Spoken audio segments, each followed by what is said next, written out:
The night before my sister's lavish Christmas party, I stood on her front porch, holding a tin of homemade peppermint cookies, and telling myself not to read too much into the silence on the other side of the door. Snow drifted in slow circles around me, settling on my coat sleeves, melting against the warmth of my breath. The lights framing her house glowed in soft gold, matching the garlands wrapped neatly around the railing. The wreath on the door, the perfectly staged holiday cheer she'd always been so good at creating. But something colder pressed beneath all of it. Something familiar. Something sharp. I felt it long before she opened the door. I felt it in the way the wind stalled, as if even the night itself was holding its breath. And I remember thinking strangely foolishly that maybe this time we'd make it through Christmas without breaking each other. Maybe she would see me. Maybe she would let me in. Instead, when the door finally swung open, and she stood there in her silver dress rehearsal gown, hair curled for tomorrow's photos, she smiled at me with a sweetness that felt like ice cracking. And then she said the sentence that would unravel everything. "Do you know the greatest gift for our family this Christmas? You disappearing." For a moment I couldn't breathe. For a moment I wasn't 30, I was 7, 10, 15 again, hearing every version of you ruin things. You complicate things. You're the reason nothing feels easy. I didn't know then that this sentence wouldn't ruin me. It would free me. I had driven to her house after a long shift, the kind where fluorescent lights clung to your skin even after you'd stepped outside. The December air in Portland carried that metallic cold I had grown up with, the kind that felt like tiny blades brushing across my cheeks. My car groaned a little as I pulled into her driveway, the tires crunching over the thin crust of ice forming across the pavement. Inside the house, warm light glowed through the windows, flickering faintly against the silhouette of her Christmas tree. I turned off the engine and stayed inside for a moment, gripping the steering wheel. Even after everything, years of walking on the thin line between closeness and collapse, I still wanted tonight to be different. I still wanted to believe in sisterhood like it was something we could hold, not something that slipped through our fingers every time life got heavy. When I finally stepped out of the car, snowflakes brushed against my eyelashes. I balanced the tin of cookies in one hand and my purse in the other, climbed the steps and let myself in without knocking a habit born from childhood and stubborn nostalgia. Her house looked like the cover of a holiday magazine. Garland draped the railing of the staircase, twinkling lights looped perfectly across the mantel, and a dozen candles flickered from various surfaces, smelling faintly of pine and citrus. Crates of crystal ornaments sat open on the rug, half unpacked. The hum of Christmas music drifted from the sound system, something smooth and orchestral. "Evelyn," I called softly. Her voice floated from the guest room. Back here, I made my way down the hall. The guest room door was open, and inside she stood in front of the mirror wearing the top half of a shimmering silver gown, pins still holding the fabric in place. She looked beautiful in the effortless way she always had, poised, luminous, the kind of beauty that made people offer her things she never had to ask for. She turned when she saw me, lips lifting into a bright smile, but something in her eyes didn't match the warmth in her voice. "Oh, good, you made it," she said. "I was hoping you'd come early." I set the cookie tin on her dresser. "I figured you'd need help." "I do," she replied lightly. "Just not the kind you think." Her words slid past me, at first too soft to catch. I moved closer, smoothing a wrinkle near the seam of her bodice. "You look amazing," I said. She examined herself in the mirror. "I know." Then she turned sharply, her expression bright, almost too bright. "Did you bring the gift I asked for?" I frowned. "I didn't know you wanted something specific." Her smile froze. "Of course you did." Something cold pooled in my stomach as she stepped closer. She reached out almost tenderly, brushing a stray hair behind my ear. Then her hand fell back to her side. "Madison," she said softly, "the greatest gift you could give our family this Christmas is disappearing." Everything in me went still. I heard the words. I understood them. But they formed a shape so brutal, so casual, that my mind stalled on the meaning. She said it with such ease, as if she were asking me to bring a salad to dinner, instead of asking me to erase myself from the holiday entirely. Before I could respond, Gavin appeared in the doorway. He wore a white button-down and that polished customer service smile he carried everywhere like he practiced in the mirror, until it fit him like a mask. His presence filled the room with a pressure I had become familiar with, a subtle tightening, a sense of being assessed, judged, measured against some invisible standard. "Don't take it personally," he said, stepping into the room and placing a hand on Evelyn's shoulder. "Big events always bring out tension. You know how sensitive she gets." Evelyn nodded along almost gratefully. I rose from where I had been adjusting the hem, my knees popping slightly. "Is this really what you meant?" I asked her.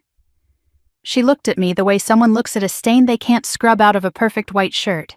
"You always bring complications, Madison. You cloud things. This is supposed to be a joyful weekend. I don't want your energy around." "My energy?" I echoed slowly. Gavin chuckled quietly. "She doesn't mean anything harsh. You tend to misread her." My chest tightened with something sharper than hurt. Something like clarity. I straightened the skirt one more time, more out of muscle memory than care. I had always been the helper, the fixer, the one who made things easier. I had spent my childhood stitching myself into the cracks she created so neither of us would fall through. "Not tonight." "I should go," I said. Evelyn shrugged, as if that were the most natural answer in the world. I walked to the doorway. As I passed Gavin, he leaned slightly toward Evelyn and murmured, "See, exactly what I said.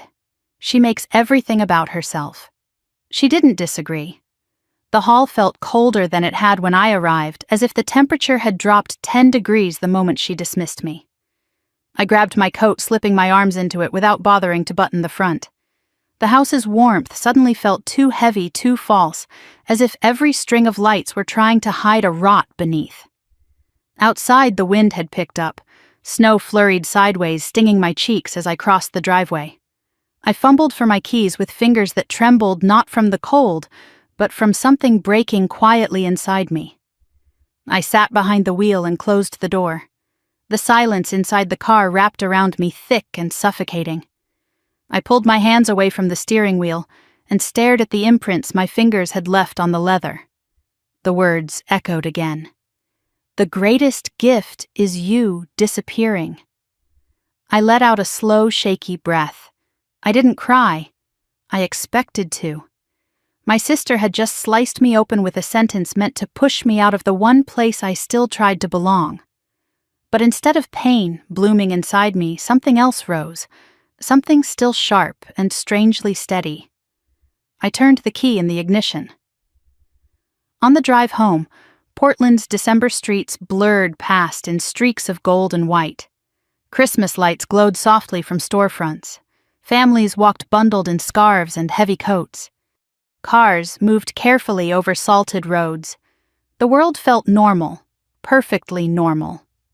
Except I wasn't. By the time I reached my apartment, my ears were burning from the cold. I tossed my keys onto the counter and sank into the dining chair. My computer was still open from that morning, the blue glow casting a faint light across the room. As if pulled by instinct, I clicked open my email. A new message from my attorney blinked at the top. I opened it without thinking. Attached was an annual property record for the condo my mother left behind, the condo I had renovated, gifted, and believed Evelyn had taken over. The document listed only one owner. Me. My throat tightened. I stared at the screen, reading the line again and again. Sole owner. No transfer. No joint claim. For a long moment I just sat there, the room around me fading out until all I could see was my mother's handwriting on the original deed, the nights I spent sanding floors, the afternoons Evelyn cried in the doorway telling me no one had ever loved her like I did. I thought of tonight. I thought of her smile when she told me to disappear. And then I whispered into the empty room, "If my presence is a problem, then I'll give her a gift she'll never forget." My voice didn't shake, not anymore. I closed the laptop slowly, letting the realization sink in with the finality of a door clicking shut. Something old inside me, something obedient, something apologetic finally broke free. I didn't know the whole truth yet, but I would. And whatever waited at the center of this unraveling, I would face it without disappearing. Not this Christmas. Not ever again. I left Evelyn's house with the cold biting through my coat, but I barely felt it. Her words echoed all the way down the frozen steps through the dark driveway and into the silence of my car. The greatest gift for our family is you disappearing from Christmas. I sat the steering wheel for a long moment, watching my breath fog the windshield, hearing nothing but the soft tick of cooling metal beneath the hood. It was strange how an insult could feel both brand new and decades old, like she had just said it for the first time, yet somehow I had been preparing my whole life to hear it. I finally turned the key and pulled away from the curb, the tires crunching over a fresh sheet of snow. Christmas lights glowed on the neighboring houses, warm little galaxies strung across porches, windows, mailboxes. Families inside were probably decorating cookies, wrapping gifts, clinking glasses, getting ready for a holiday that wasn't supposed to wound. I drove past them slowly, the brightness making my chest ache. I had always believed that one day Evelyn and I would heal enough to stand in the same room without me feeling like a shadow in her light. That maybe Christmas could soften us, melt the frost that had settled between us all these years. But tonight proved it hadn't melted anything, it had only sharpened the edges. By the time I reached my townhouse, the neighborhood was quiet and still. I parked in the driveway and didn't move right away. The porch light glowed weakly, flickering at the edges like it might give out. I exhaled and forced myself to step out into the cold. Inside the house felt too big, too clean, too silent for December.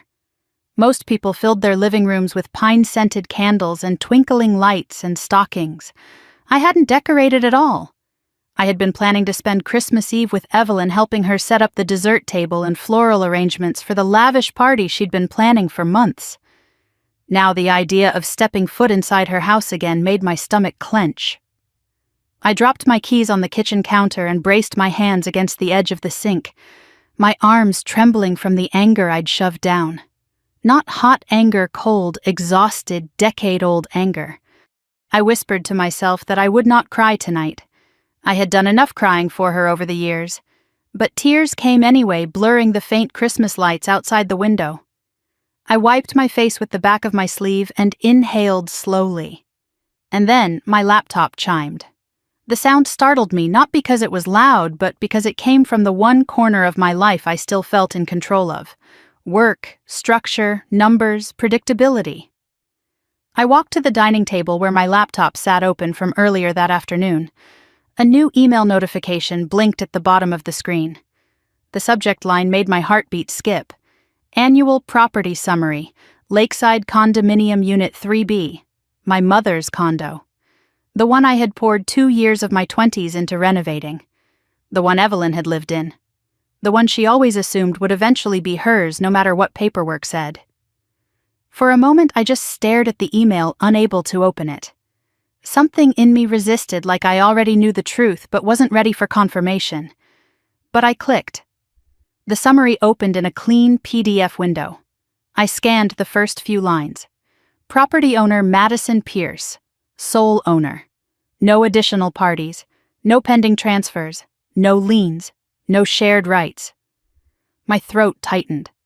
I scrolled down, searching for anything that contradicted what I knew. Nothing. The condo was still legally mine, exactly as it had been since my mother passed it down to me. And Evelyn had never said a word.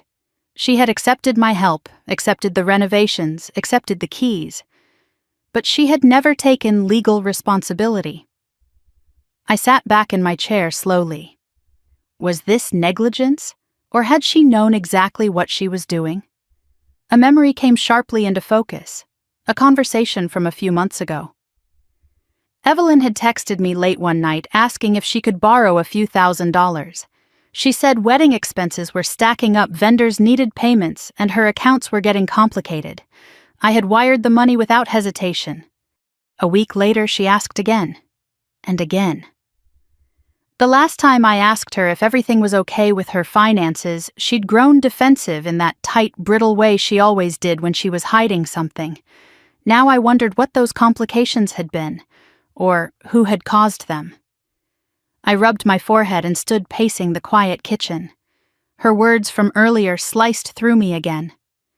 The greatest gift for our family is you disappearing from Christmas.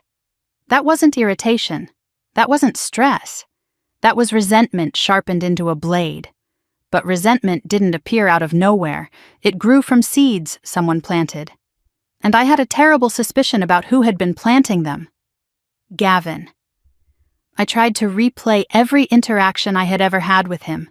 The first time I met him, he was charming in a curated sort of way, like someone who had studied what kindness looked like rather than felt it. He smiled easily, maybe too easily. He always placed a hand on Evelyn's shoulder when she spoke, as if silently claiming her. He always changed the topic when money came up. He always apologized on her behalf for small things she never did wrong. He always looked directly into my eyes, holding the gaze just one beat too long. At the time, I brushed it off as confidence. Now I saw something else. Calculation, pride, ownership. I poured myself a glass of water, but my hands shook so badly I had to set it down before it spilled. If the condo was still mine, why had Evelyn been acting like it was already her asset? Why had she been borrowing money so frequently? Why had she reacted so violently to the idea of me showing up for Christmas, and why had she let Gavin speak for her? Something was wrong. Deeply wrong. I reached for my phone, intending to call her demand answers, unravel this knot before it tightened any further. But then I stopped.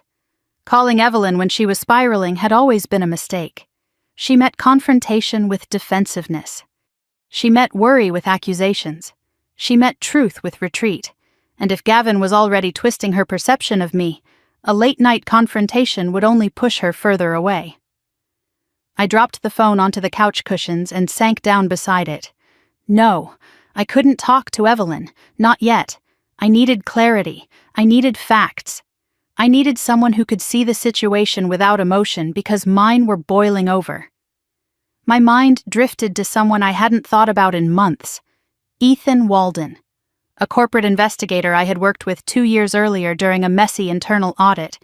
He was precise, calm, unnervingly good at finding information people wanted buried. The last time I saw him, he had uncovered an embezzlement trail that ran through 4 departments and 3 separate shell accounts, all while drinking a lukewarm black coffee and talking like he was discussing the weather. He didn't miss things. Ever. I grabbed my phone again and scrolled through my contacts, my pulse quickening. His number was still there. I hesitated only 1 second before pressing call. He picked up on the 3rd ring. His voice was exactly the same, steady, low, unbothered by the hour. Madison. I exhaled shakily. Hi, Ethan. Sorry for calling late. I need help. There was a soft creak on his end, like he'd leaned back in a chair. Tell me what's going on. I didn't know where to begin. The insult from Evelyn, the property email, the money she borrowed, the man she was about to marry, the fear tightening in my chest. But the words came anyway, tumbling out, overlapping, pushing the dam wide open. When I finished, the silence on the other end wasn't dismissive. It was focused. I could practically hear the gears turning. When can you meet? He asked. Tomorrow morning, I whispered. Before the Christmas party. Before anything else can happen. Then I'll see you at 9, he said. And Madison, until then, don't confront anyone. You need information first. I nodded, even though he couldn't see me. Okay, get some rest, he added gently. You sound exhausted. I am. But rest didn't come. I lay awake for hours, replaying every memory of Evelyn, every holiday from childhood, every time she had looked at me with that mix of love and resentment. I pictured her in the shimmering silver Christmas gala dress she tried on tonight, adjusting the bodice while telling me with a cold smile to disappear. And beneath her voice I kept hearing Gavin's, soft, coaxing, poisonous. I didn't know what he had done, not yet. But I knew what I had felt tonight. And instinct never lied. Not about men like him. When dawn finally broke, pale sunlight spilled across my ceiling. I sat up slowly, my body heavy, my mind sharper than it had been hours earlier. Today would bring answers, and maybe consequences. I got dressed, brushed my hair, and forced myself to eat half a piece of toast, though it tasted like dust. As I grabbed my coat, something caught my eye, a small framed photo on my entry table. Evelyn and me decorating Mom's old artificial Christmas tree when we were kids. I was 8, she was 11, both of us in fleece pajamas covered in snowflakes. Her arm was around my shoulder, mine was around her waist. We had been all we had left after Mom died. And somehow, somewhere along the way, that bond had bent and warped until it barely resembled anything we once knew. I touched the edge of the frame gently. "I hope you're okay," I whispered, unsure if I meant her or myself. Then I grabbed my keys and walked out into the cold December morning. I was going to meet Ethan. And if my instincts were right, the truth waiting for me would change everything I thought I knew about my sister, and the man she was letting into our family. Snow was still drifting down in soft, lazy flakes as I pulled into the cafe parking lot. The Christmas garlands wrapped around the street lamps glittered faintly in the early light, and warm yellow bulbs glowed behind the front windows, fogging the glass just enough to make everything inside look gentler than the world I had woken up to. I sat for a moment with my hands on the steering wheel, letting my pulse settle. Today mattered. What I learned here would determine whether the knot twisting in my chest was instinct or paranoia. I stepped inside and was immediately wrapped in the comforting smell of roasted coffee and cinnamon. Holiday music played quietly in the background, a soft instrumental version of a song my mother used to hum while decorating cookies. The memory hit too hard, too unexpectedly. I blinked it away. Ethan was already there. He sat at a corner table facing the entrance, watching the door the way investigators do, calm but alert, observant without trying. He wore a dark wool coat, navy sweater, and the same unassuming expression I remembered from his corporate investigations days. He looked like someone who could blend into any room but would still notice everything. When he saw me, he stood slightly and gave a small nod. I exhaled and walked toward him. "Rough night?" he asked as I sat down. I managed a thin smile. Something like that. He waited, not pushing, letting me gather myself. That was one of the reasons I'd called him instead of anyone else. A server approached, cheerful and bright-eyed, clearly energized by the holiday spirit. I ordered a plain latte I knew I wouldn't finish. Ethan ordered black coffee, no sugar. When the server left, I took a breath, steadying my voice. "I need to know what's going on with my sister," I said quietly. "Something is wrong. I can feel it. And it's tied to her fiancé." "Gavin Rhodes," he said, already flipping open a thin folder. My mouth fell open slightly. "You already started. You sounded worried last night. That was enough." He slid the folder toward me. I ran a preliminary background check. The edge of the folder pressed cold against my fingertips as I pulled it closer. The first page held a photograph of Gavin sharper than the ones Evelyn posted online, less flattering, less polished. The same jawline, the same smug eyes, but the expression was different. Harder, meaner. My stomach tightened. "Where did this come from, Ohio Department of Property Records?" Ethan said. "Under a different last name. Rhodes wasn't the only one he's used in the past 10 years. I stared at the name printed beneath the picture. Gavin Cole. A prickling sensation crawled up my spine. "He lived in Ohio?" I asked. Ethan nodded. "For 2 years on and off. Before that, Michigan. Before that, Illinois. Frequent moves, frequent job changes, no long-term employment, inconsistent tax records. A pattern I've seen before. What kind of pattern?" My throat felt tight. "People who reinvent themselves," he said. "People who leave behind loose ends they hope no one will bother to untangle." I turned the page with trembling hands. More documents, addresses, court filings. My eyes snagged on a section titled Civil Complaint Linda Farrow. "She filed a complaint," I whispered. 2 years ago," Ethan said. He persuaded her to invest her savings into what he called a startup project, promised high returns, then cut contact. Did he steal her money? Yes. A coldness slipped into my chest. Was he charged? The complaint was dropped. Not enough documentation, and by the time anyone pushed, he was gone. I shook my head slowly. He charmed her, manipulated her. He's done it to others, Ethan said softly. More than one complaint. Always the same pattern: financial pressure, emotional manipulation, sudden disappearance. I swallowed hard memories of Evelyn's recent strange behavior tumbling through my mind like dominoes. The borrowed money, the defensiveness, the secrecy, the fear in her eyes when I mentioned rising expenses. What about here? I asked. Has he done anything in Wisconsin? Ethan pulled out a separate page. Not documented, but he's been making visits to several local banks. I cross-referenced his phone pings from public records. He's been in and out of branches that handle home equity lines and personal collateral loans. I stared at him. Why would he need home equity loans if he doesn't own property? Ethan met my eyes steadily. He might be using someone else's.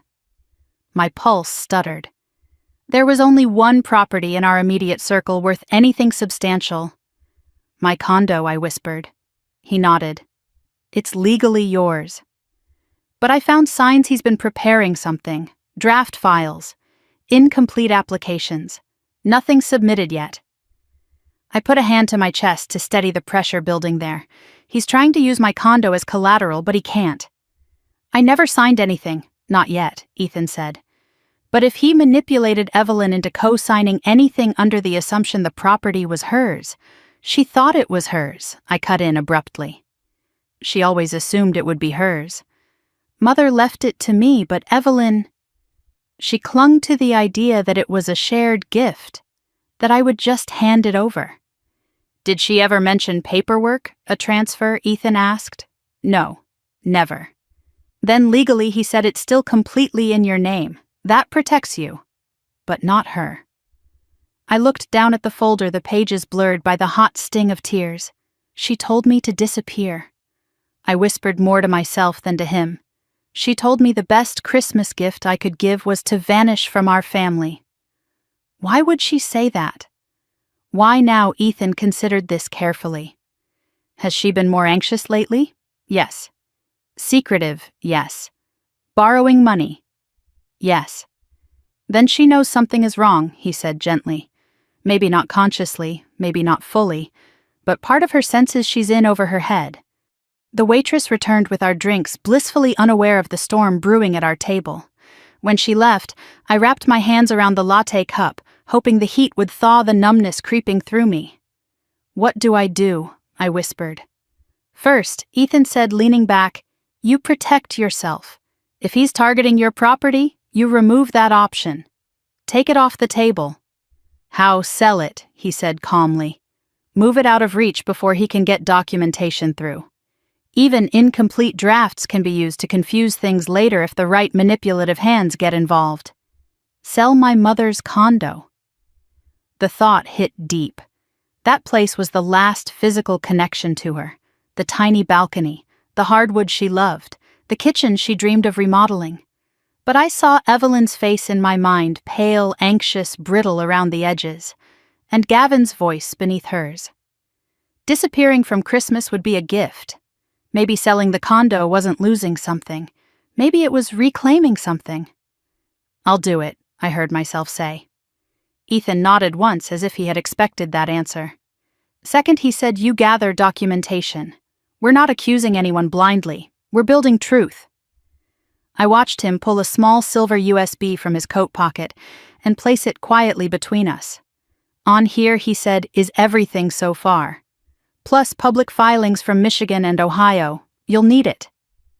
I stared at it. Such a small object. Such heavy implications. What about the Christmas party? I asked. My voice felt too soft. It's tomorrow night, a huge event, hundreds of guests. She's been planning it for months. Then tomorrow is your deadline, Ethan said. After that, he may have enough access socially, emotionally, financially to push things forward before you can intervene. The air seemed to thin. You think he's dangerous? I think he's opportunistic, Ethan said, which can be just as harmful. I pressed my hand against my forehead. She'll never believe me. Not without proof. Then you give her proof, he said simply. How, I whispered. His expression was calm but firm. People like Gavin rely on shadows, on quiet, on secrets. If you expose the truth in a place he can't control, he loses power. A sharp breath escaped me. You mean at the Christmas party? He didn't confirm with words. He didn't need to. I leaned back in my chair, the weight of the moment settling into my bones. Snowflakes drifted past the window, glowing silver under the morning light.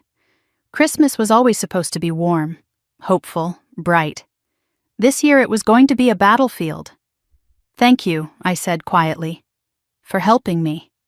His gaze softened. You're not alone in this, and you're doing the right thing. I wished I believed him completely. We sat in silence for a few breaths, the kind of silence that isn't empty but full of things that don't have names yet. Then I stood. I should go, I said. There's a lot I have to do. Ethan rose with me. I'll keep digging. I'll text if I find anything else. I nodded, slipped the USB into my coat pocket, and forced myself to walk toward the door without looking back. The cold air hit my cheeks immediately as I stepped outside, sharp enough to sting. But beneath the sting was something else. Resolve. I walked to my car, feeling the weight of the truth pressing into my pocket, a cold little reminder that everything was about to change. The Christmas lights strung across the street lamp flickered softly in the wind, warm and bright against the gray winter morning. I stared at them for a moment. This was not the Christmas I expected. But it was the one I would survive. The drive to the condo felt longer than it ever had, even though the roads were clear and the sky was a pale winter blue. Snowbanks lined the sidewalks like soft frozen walls, and holiday wreaths hung on nearly every door I passed. People were moving through their normal lives, scraping ice off windshields, carrying grocery bags, walking dogs with little knitted sweaters, completely unaware that I was heading toward the place where my past and present were about to collide. The place that held everything I had once tried to give my sister, and everything she had assumed she could take. The place Gavin had quietly tried to sink his claws into. I parked in the small lot behind the building and shut off the engine, sitting for a moment in the cold silence. The condo windows faced the lake, and through the faint fog of winter, I could still see the shimmer of water under the ice. My mother loved that view. She said it reminded her that even frozen things eventually moved again. I didn't know if that was comforting right now or painful. I stepped out of the car, the metal door handle cold enough to bite my fingers through my gloves. Each step toward the entrance felt like I was walking deeper into a place I used to know, a home that had been suspended in time. When I unlocked the door and pushed it open, the familiar scent washed over me, fresh paint mixed with faint vanilla from the candle I'd left on the counter last summer. Evelyn had added her touches too. I could see them in the neatly folded blankets, the rearranged furniture, the decorative pillows she favored. But beneath all of it was still my mother's condo, my mother's space, my space. The silence inside felt thick, echoing, lonely. And yet, as I closed the door behind me, a calmness settled into my bones. Not peace, something more like readiness. I walked through the living room, fingertips brushing over the walls I had sanded and painted myself. The pale gray was still smooth under my touch. I had chosen that color thinking Evelyn would like it, hoping it would be neutral enough for her to make the place her own. I had stood in this very spot years ago, sweaty and exhausted from a 12-hour workday and a 4-hour sanding session, imagining how grateful she would be. Imagining how this place would help stitch our broken family back together. But nothing had ever been simple with us. Love had never been simple. I moved toward the kitchen and opened the cabinets. Most of the dishes were gone, probably boxed up for her Christmas party or moved to Gavin's place. Even the mugs we used to drink cocoa from were missing, replaced by sleeker, colder ones. My chest tightened at the sight. She had been slowly removing pieces of herself and pieces of us from this place. and something about that truth made me feel heavier than anything Gavin had done so far. I opened the drawer under the sink and found the small metal box where I kept older documents, memories, receipts, photos, and a few items belonging to my mother. I lifted it onto the counter and opened it slowly. Inside were papers written in her looping handwriting, including the letter she'd left outlining her wishes for the condo. I traced her signature with my thumb. The condo was always meant for me. She'd intended it as a foundation, a starting point, a bit of stability for the daughter she knew carried the emotional weight of everyone else. She must have known how easily I surrendered pieces of myself, how naturally I stepped into the role of fixer. I whispered into the quiet kitchen. "I'm sorry it took me this long to see the truth." The apartment creaked as if in response. I walked to the hallway toward the small bedroom where Evelyn used to sleep. The bed was bare except for a folded blanket. The walls looked emptier than I remembered. The closet door was cracked open, showing nothing inside but a hanger or two. I sat on the edge of the mattress and felt a wave of sadness move through me, soft, deep, and strangely bittersweet. For a moment I could almost see us as teenagers sitting cross-legged on the floor, talking about the lives we hoped we'd have one day. She wanted a life full of noise and celebration, big moments and photographs on mantelpieces. I wanted quiet, a home, peace. Somehow we had both lost our way, tangled in expectations neither of us could name out loud. A sharp knock on the door jolted me. I stiffened, heart racing. No one knew I was here, or at least no one should. I stood carefully, walked into the living room and peeked through the peephole. A woman stood outside, early 50s, auburn hair pulled into a loose bun, a heavy winter coat buttoned up to her chin. She looked familiar. I unlocked the door cautiously. "Can I help you?" I asked. She smiled, but it was sad, tired around the edges. "I'm sorry for the surprise. You must be Madison. I'm your neighbor Melanie. I used to chat with your mother sometimes, and your sister." Recognition flickered. I had seen her in the hallway a few times when Evelyn lived here full-time. "Of course," I said softly. "It's nice to see you again." Her eyes drifted past me into the condo. I didn't know if anyone still stayed here. "It's been so quiet lately." I hesitated, then stepped back to let her inside from the cold. She entered, slowly looking around with a faint, wistful smile. "It looks different," she murmured. "Your sister redecorated a bit, but it still feels like your mother's place. She had such warm energy." My throat tightened. She did. Melanie glanced at me carefully. I wanted to ask, "Are you all right?" I blinked. "Why do you ask?" She hesitated, as though weighing whether to continue. "A few weeks ago I saw your sister leaving in a hurry. She looked upset, and the man she was with, he didn't seem very kind." My pulse quickened. "What did you see?" She sat on the arm of the sofa, nothing dramatic, just a moment. But sometimes a moment says enough. I moved closer. "Please, tell me." She exhaled slowly. I was coming up from my garage and heard raised voices outside the building. "Your sister was crying." The man, he grabbed her arm. Not roughly, but firmly. Too firmly. Like he wanted her to stop talking. She tried to pull away, but he kept talking over her. I only heard pieces: responsibility, money, mistakes, things like that. "Gavin." My hands curled into fists. I almost walked out to check on her. Melanie continued, but when he noticed me, he suddenly softened, smiled, pulled her close like nothing had happened. She wiped her face and acted like everything was fine. A tremor ran through me. Everything inside me felt painfully validated. "I've been worried about her," Melanie said, "but I didn't know how to reach out. And I wasn't sure if she'd want me to." I nodded too quickly, swallowing against the burn in my chest. "Thank you for telling me." She stood, pulling her coat tighter around her. "I just thought you should know." She seemed like someone carrying something too heavy.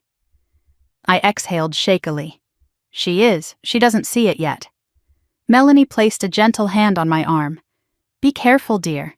Men who hide things get angry when light shines on them." After she left, the silence felt heavier than before, not oppressive, but full.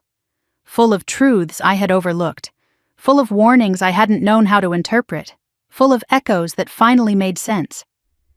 I walked back to the kitchen, opened my mother's letter again, and felt a quiet strength settle somewhere deep within me. I had been protecting the wrong parts of my life for too long. Protecting Evelyn from consequences. Protecting memories. Protecting illusions. But none of those things were real safety. Real safety and real love required truth, even if it broke us. Especially if it broke us. I picked up my phone slowly. My attorney's contact hovered at the top of my recent calls. My thumb hesitated only a second before pressing dial. He answered on the second ring. Madison. Everything all right? Yes, I said steadily. And no.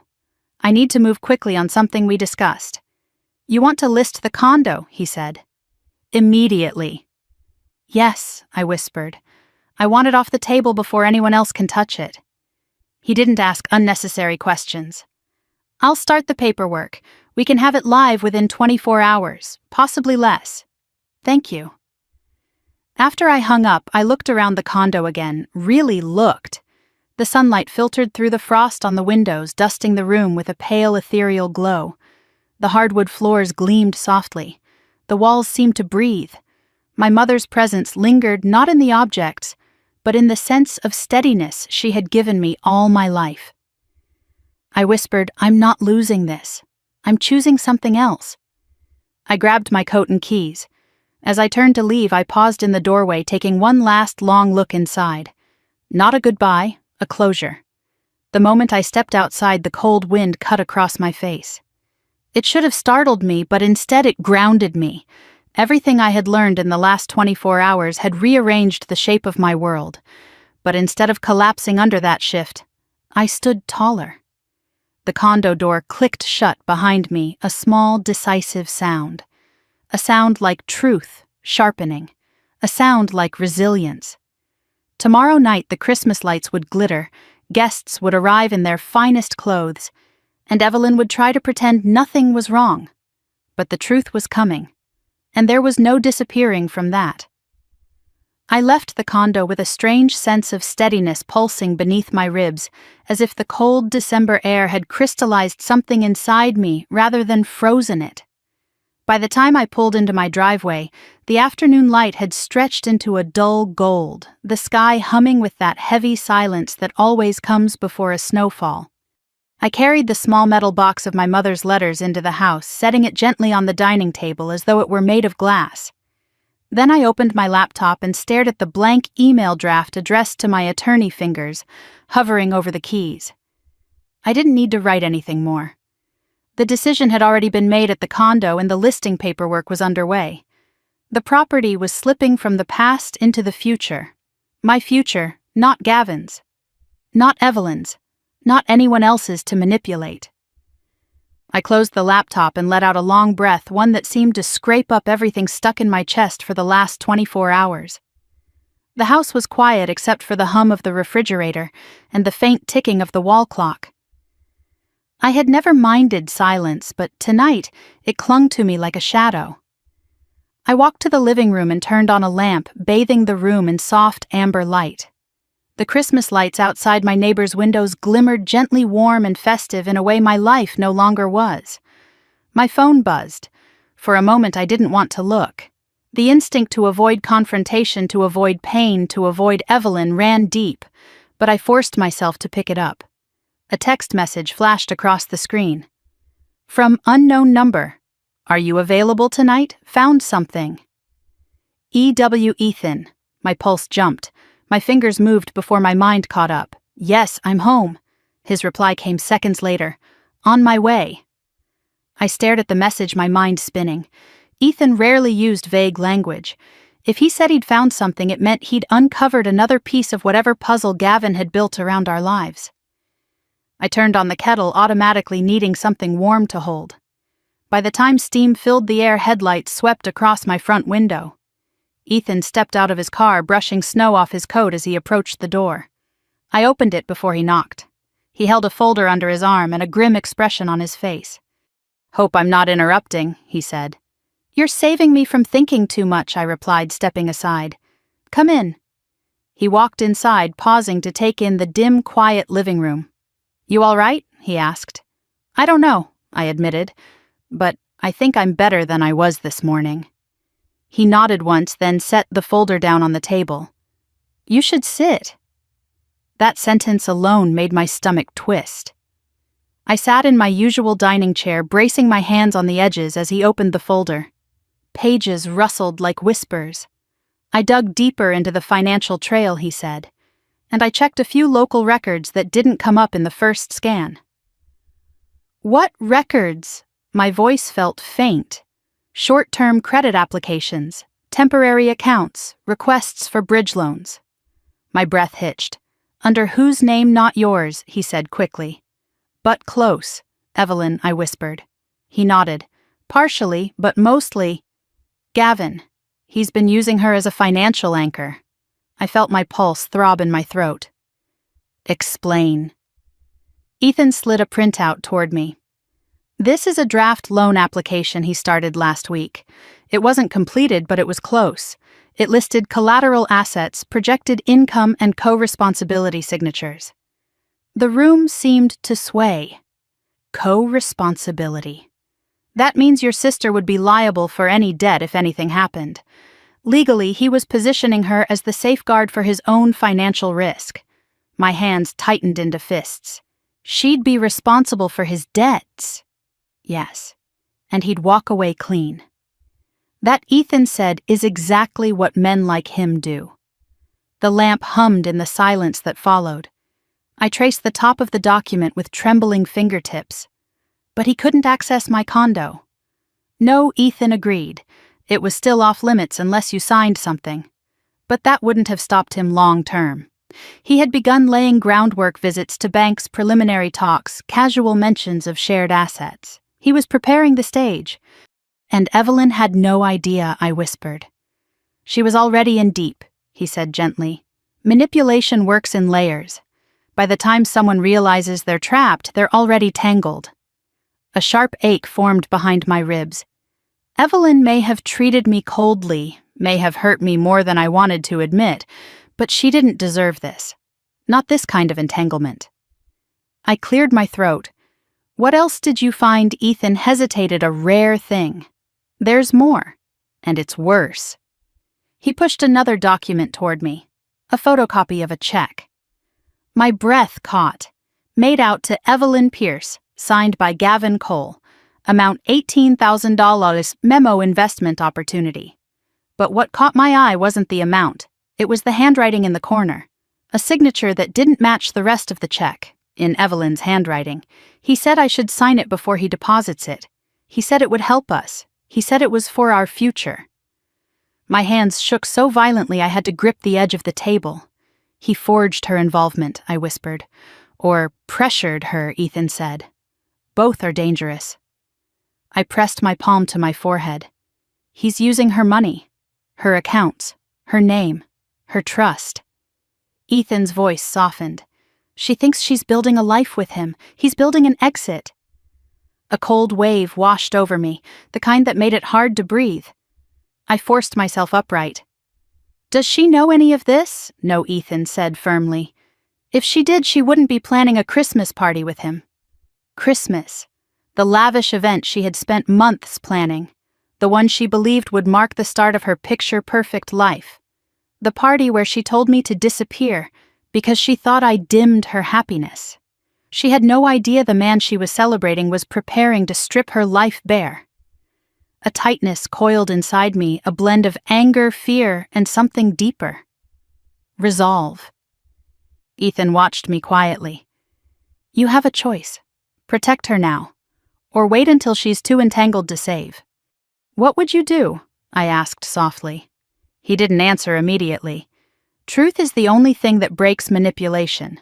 But truth hurts, and public truth hurts more. I swallowed.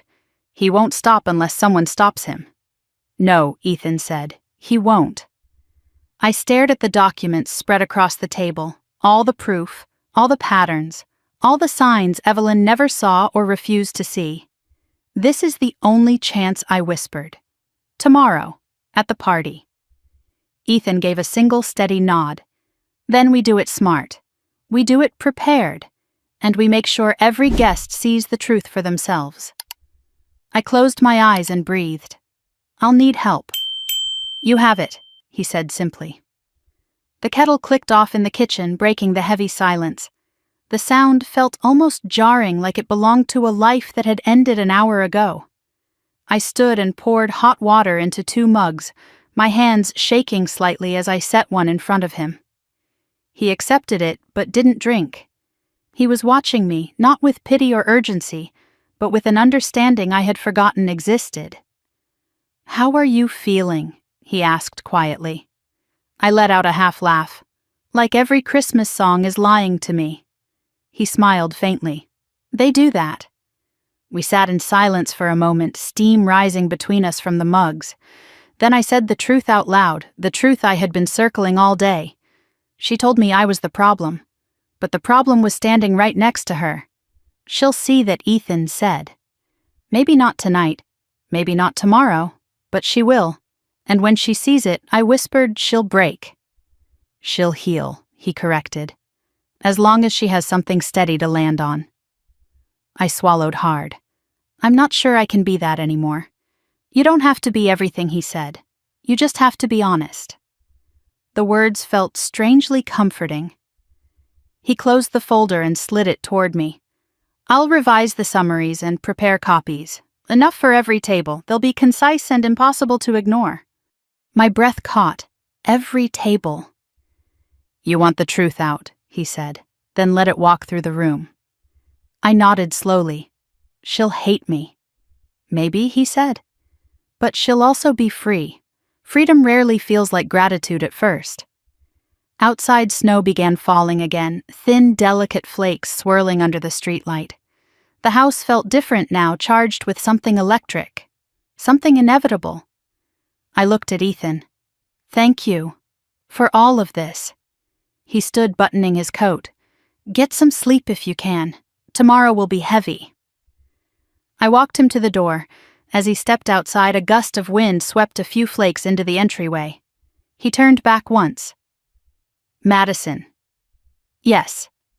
"You're doing the right thing." I watched him walk to his car, watched the taillights fade into the snowy street, watched the quiet swallow everything he left behind. Then I closed the door, leaned my forehead against the wood, and let the truth settle inside me. Tomorrow, at Evelyn's lavish Christmas party, everything would unravel, and for the first time in years, I wasn't the one falling apart. I was the one holding the match.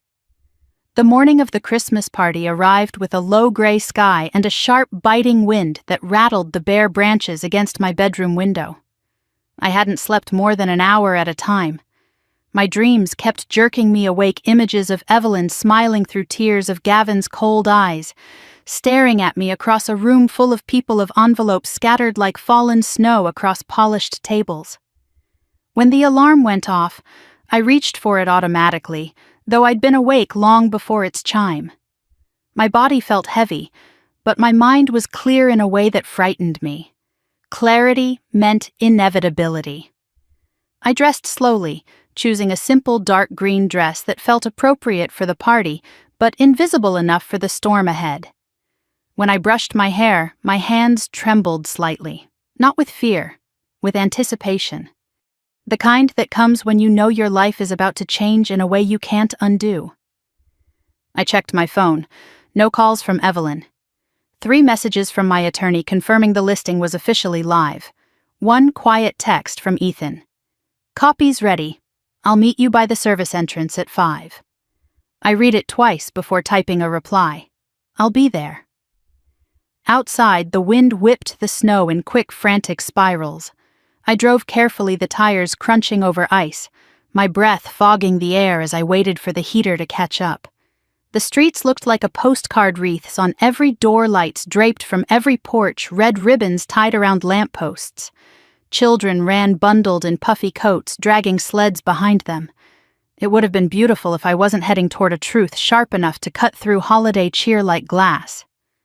As I reached Evelyn's neighborhood, I slowed the car. Her house glowed like a winter palace. Icicle lights glittered along the roofline, casting a soft shimmer on the snow below. Through the large front windows, I could see movement decorators setting up staff carrying trays of glassware, a pianist warming up in the corner. It was everything she had ever wanted. Grandeur, admiration, a scene from a holiday magazine spread. A perfect life. A life built on the shadow of a man who had planned to drain her and disappear. I parked down the street and sat for a moment, letting the sight sink in. Guests would arrive in a few hours. They'd walk through that door with gifts and laughter, unaware that the man hosting them was wearing a mask constructed from lies. I inhaled slowly and stepped out of the car. Inside the house buzzed with energy. A towering 16-foot Christmas tree gleamed with silver ornaments. Garland wound around the banisters, sparkling with tiny warm lights. The scent of pine mixed with cinnamon drifted through the air. Staff moved with precision, placing candles and centerpieces on tables draped in cream linen. It was breathtaking, almost surreal. And yet something felt deeply off. Beneath the glitter, tension hummed like a taut wire. I found Evelyn in the dining room, bent over a chart of table placements. She wore a robe of deep burgundy velvet, her hair pinned in soft curls. From a distance, she looked poised and in control. Up close, I saw the slight shake in her hands, the tightness around her mouth, the redness in her eyes from sleep she hadn't gotten. She looked up when she heard me, her expression flickering with surprise. "Oh, you're here." Her voice was too light, forced. "You said I could come early to help," I replied. "Right, yes." She smoothed the corner of the seating chart, pretending focus. "There's a lot to finish.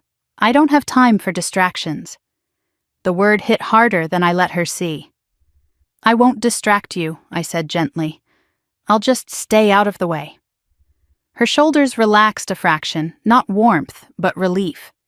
Even now her instinct was to manage me like a variable she didn't trust. Around us, decorators hung crystal snowflakes from the ceiling, each catching the light like tiny stars. Evelyn directed them with the precision of someone orchestrating her entire self-worth into one evening. "You've done a beautiful job," I said quietly. She didn't look at me. "It has to be perfect. People remember Christmas parties, especially the first big one. The first with Gavin." Her jaw tightened. "Yes. He wants everything to feel memorable." Something cold brushed my spine. I wanted to ask what that meant, but she was already walking away toward the kitchen. I followed her slowly, watching the way she set her shoulders back as if bracing for invisible weight. She pushed through the door into the warm, bustling space where caterers prepared trays of hors d'oeuvres. She grabbed a glass of water and took a quick sip before setting it down too hard. "You okay?" I asked. "I'm fine," she said sharply. "Just tired. It's a lot." She avoided my eyes, fussing with a napkin instead. "Has Gavin been helping?" I asked. It was casual on the surface, not casual beneath. Her fingers stilled. "He's busy with last-minute things.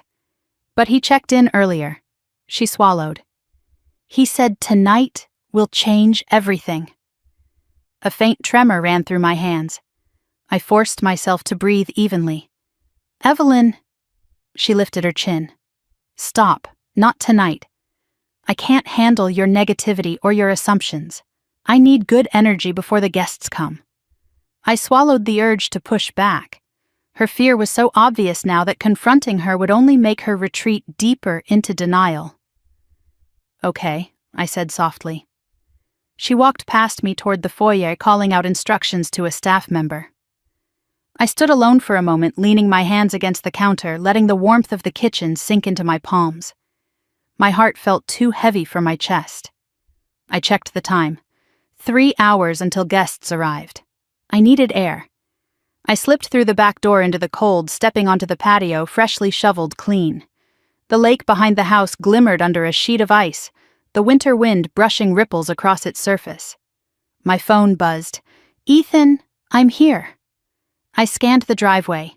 His car was parked near the side gate.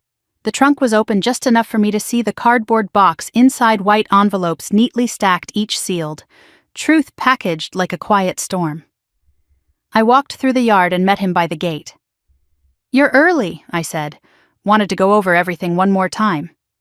He handed me one of the envelopes. Inside is a simplified summary. Patterns, complaints, records. Enough to show anyone who he is without overwhelming them. The paper felt heavier than its weight should allow. "Are you sure about this?" he asked. "I don't think I've ever been more sure of anything," I whispered. He studied me for a moment. "You're strong, Madison. But even strong people deserve steady ground. After this, don't forget to breathe." I nodded, unable to speak. We carried the boxes along the side of the house through the staff entrance, blending into the flurry of last-minute preparations. No one paid attention to us. We were just two more people caught in the machinery of the night. Inside the ballroom, the tables were already set with fine china crystal glassware and elegant silver chargers. The decor glowed under soft gold lighting, casting a warm sheen across the room. It was undeniably the most beautiful room I had ever seen. And tonight, it would host the ugliest truth Evelyn would ever face. I swallowed hard and helped Ethan place the envelopes one discreetly at each seat. He timed it carefully, making sure staff movements masked our actions. By the 50th table, my pulse felt like a hammer in my chest. We stepped back, surveying the room. "It's done," Ethan said quietly. I breathed out slowly. "There's no going back now." "No," he agreed. "But sometimes forward is the only direction left." We left the room just as the event manager came in with final checklists. Upstairs, I could hear Evelyn's voice drifting down the hallway, too bright, too quick. She was rehearsing her welcome speech, trying to sound confident. The sound twisted something inside me. "She won't understand," I murmured. "Not right away." "No," Ethan said gently. "But she will understand eventually." The truth always catches up. A staff member signaled that sound checks were starting. Music drifted through the air, soft violins warm and sweet, giving the illusion of comfort. I turned to Ethan. "Will you stay? I'll be nearby," he said. "Watching, in case things escalate." "And they might," I said quietly. He met my eyes. "Then you won't face it alone." For a moment the world felt steady. Then Evelyn appeared at the top of the stairs, dressed in shimmering silver that reflected every light in the room. She looked radiant, fragile, determined, and entirely unaware of the truth just beneath the surface. Her gaze met mine for a fraction of a second. A flicker, confusion, hurt, something else I couldn't name. I swallowed the lump in my throat and stepped back, letting her move past me into the spotlight she had been building toward for months. Guests began arriving. Coats rustled, laughter floated, champagne glasses clinked. The night was beginning. And beneath the golden glow of Christmas lights, beneath the shine of polished silver and crystal, beneath the hum of violins, a truth waited. Quiet, inevitable, sharp as winter, and ready to break everything open. Guests began streaming into the house in a rush of perfume, cold air, and layered winter coats. Laughter echoed across the foyer as people greeted one another, their voices rising in warm, excited waves that bounced off the garland-wrapped banisters. The entire room shimmered under the glow of hundreds of tiny white lights. Evelyn stood near the entrance, greeting each person with a wide, practiced smile, her silver dress catching every flicker of brightness like she was made of frost and flame at the same time. But even from across the room I saw the tiny quiver in her fingers when she tucked her hair behind her ear. I saw the sharp inhale she took between greetings. Her smile was perfect, but her eyes told the truth. She was terrified. She didn't know why. She couldn't have. But fear has a way of announcing itself long before the mind understands the source. I stood near the back of the foyer, pretending to help adjust the placement of a few decorative votives, keeping myself busy so no one would notice how tightly my hands shook. The envelopes were already placed. The truth was already sitting quietly waiting at every seat. All that remained was for the night to unfold. I watched Evelyn glide from one guest to another, laughing at compliments, brushing aside worries about the cold weather, promising that tonight would be magical. She looked like the woman she'd always wanted to be admired, envied, loved by a room full of people. She also looked like someone standing too close to a fault line. A cluster of older family friends approached her, complimenting the grandeur of the decor. She flushed with pride, basking in their admiration. Then I heard one of them say something that made her stiffen. "You must be relieved to have so much help from your fiancé," the woman said kindly. Evelyn's smile froze at the edges. "Yes, he's been wonderful. Wonderful." The word trembled faintly. I scanned the room for Gavin. He wasn't by the door. He wasn't in the foyer. I moved toward the sound of the music drifting from the ballroom. The pianist was warming up, fingers gliding over ivory keys like the first snowfall of the season, soft, but with a hint of chill beneath. Guests filtered inside, marveling at the room. Their chatter rose like gentle waves bouncing off crystal glassware and gold-trimmed decor. I took a deep breath and walked through the crowd, keeping my expression neutral. Then I saw him. Gavin stood near the back of the ballroom, adjusting the cuff of his tailored suit, speaking to two men I vaguely recognized, co-workers of his, from some vague consulting role he never fully explained. His laughter was loud, warm, perfectly calibrated. Yet something in the way he leaned in, too close, too controlling, sent a prickling sensation down my spine. His eyes flicked toward the tables, scanning them with the instinct of a man who always measured his surroundings. Then he glanced at Evelyn, who had just entered the ballroom. Her smile brightened at the sight of him. He lifted a hand in acknowledgement, but his eyes did not soften. They rarely did. I drifted toward one of the tables, pretending to adjust a napkin while watching him through the reflection on a glass ornament. He was confident, relaxed, oblivious. He didn't know the envelopes were already there. He didn't know his past stood tonight in this ballroom with him, written in ink and documented for every guest to see the moment dinner began. A server walked by carrying a tray of champagne flutes. I took one even though my throat felt too tight to swallow. The hum of conversation deepened as more guests entered, each bringing another gust of cold air and another burst of holiday energy. And then finally Gavin approached Evelyn. I watched their exchange from a distance, unable to look away. He placed a possessive hand on the small of her back, pulling her slightly closer than necessary. Evelyn leaned in automatically, her shoulders softening as if drawing strength from him, rather than losing it, which was the truth. He whispered something. She nodded too quickly. He kissed her cheek for the audience, not for her. Then his eyes drifted and landed on me. A subtle shift tightened his jaw. He offered a smile, thin, forced, edged with warning. I lifted my champagne flute in a neutral gesture, neither friendly nor aggressive. His smile sharpened. He excused himself from Evelyn and began moving toward me with that slow, deliberate stride of his that always reminded me of someone stepping onto a stage. "Madison," he said warmly, though the warmth didn't reach his eyes. "Didn't expect you to be this involved tonight.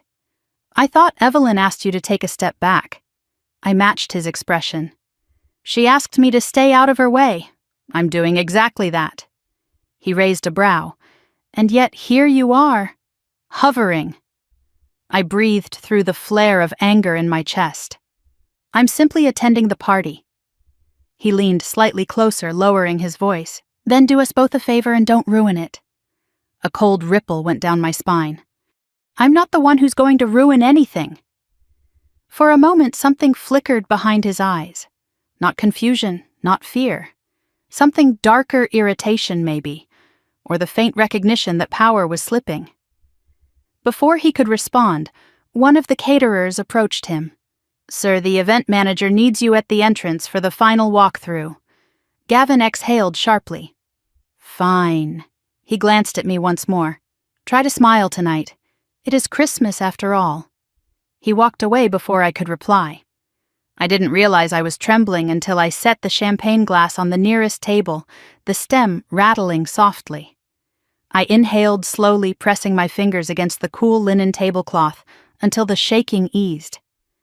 The ballroom lights dimmed slightly as the pianist transitioned into a soft, elegant melody. A server lit each candle on the tables, tiny flames glowing like a constellation scattered across the room. Guests took their assigned seats, laughing as they settled in, unaware of the white envelopes waiting quietly beneath the first layer of